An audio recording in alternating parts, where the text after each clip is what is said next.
Olá, eu sou o Judson Cabral, professor e pesquisador, e agora eu vou falar do teatro e a criação do impossível. É constante a frase que diz que todo teatro é político. Entretanto, antes de interrogar se todo teatro é político, devemos indagar se tudo é político. Para alguns autores, sim, tudo é político, mas somente em certa medida e até certo ponto. Para o filósofo francês Jacques Rancière, por exemplo, se tudo é política, nada o é. Então, ao invés de se interrogar se tudo é política, pelo menos nesse momento, vamos deslocar a interrogação para tentar saber a qual política o fazer teatral se aproxima. O que não é uma resposta fácil, uma vez que o conceito de política é um conceito policêmico. Para melhor compreensão, utilizaremos o conceito de política a partir de duas perspectivas que se desdobrarão. Uma macropolítica, a política explícita, demarcada por um núcleo duro definido pelo poder do Estado, pela montagem e funcionamento das instituições e mecanismos de representação. E também pela micropolítica, a dimensão implícita, essa emergindo em diferentes momentos e circunstâncias da vida. Essa é mais difusa. A política da arte estaria inserida nessa segunda dimensão, a micropolítica. Ao considerar a maneira como age sobre o indivíduo e aquilo que desperta, levando o indivíduo e o público a desprender-se de uma primeira visão e muitas vezes única, reavendo e refletindo assim sobre os elementos de referência que constituem a realidade. Ao afetar o sujeito, afeta sua percepção, o que leva a mudanças. Essas mudanças de percepção terá efeito sobre a margem institucional da política, ou seja, sobre a macropolítica com sua forma de dispor os corpos, os espaços e de regular o tempo. As duas constantemente se cruzam.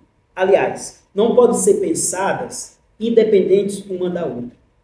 O efeito da política da arte pode ser, na dimensão macro-social, potencializada, dependendo das forças que compõem a macro-política. Como também pode ser atacada e limitada, e até censurada. Basta observar o que aconteceu no Brasil sob o governo autoritário. A relação entre arte e poder política é sempre atravessada por tensões, por ser duas formas de afetar a vida. Podendo ser uma potencializadora da criação do indivíduo e a outra baseada em aspectos impositivos restritivos do poder. A relação é quase sempre de conflito, porque é conflito entre novas e velhas perspectivas, que advém daquilo que elas defendem, e o que elas defendem resulta do que é compartilhado em comum.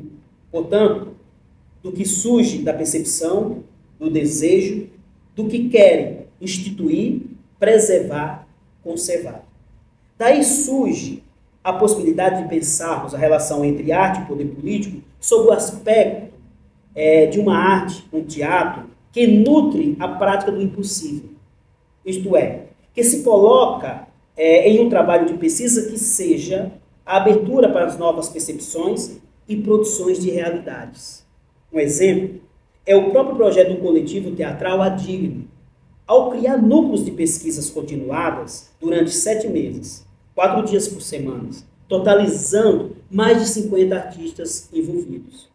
Núcleos que emergem como microespaços de novos encontros ao promover a relação entre artistas de várias regiões da cidade, lançando não só uma pesquisa estética, mas na criação e experimentação do estar junto, do criar junto, respondendo assim a uma necessidade das pessoas artistas, que é colocar-se em estado de pesquisa. Núcleos, então, como espaço de compartilhamento e de ressonância, já que o conjunto de artistas envolvidos, atravessados por essa experiência, os núcleos, podem, em suas realidades, tornar-se agentes de reverberação.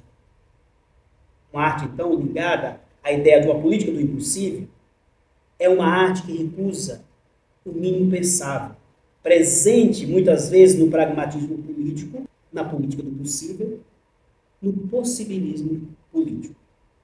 Nesse sentido, a frase do dramaturgo alemão Heine Miller, que seria a tarefa da arte, tornar impossível realidade, conexa com essa ideia de nutrir o impossível enquanto uma recusa à censura preventiva, que nega o risco, o sonho, o fracasso.